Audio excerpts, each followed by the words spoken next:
өшкенде жылқайдаймын. Ахо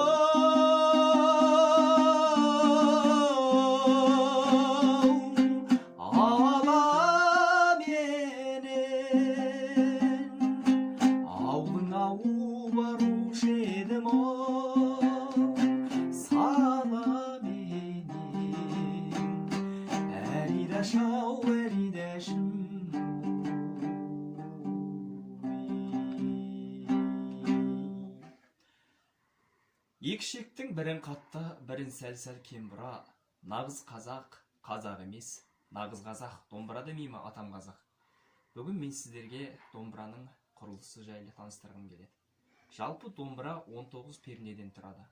Домбыраның басы, құлағы, ішегі, мойыны, және шанағы, беті, бұл үн шығаратын ойығы деп аталады. Бұл бет тиегі және түп тиектен тұрады екен. Үйде болыңыз, ұлттық құндылықтарымызды дәріптейік.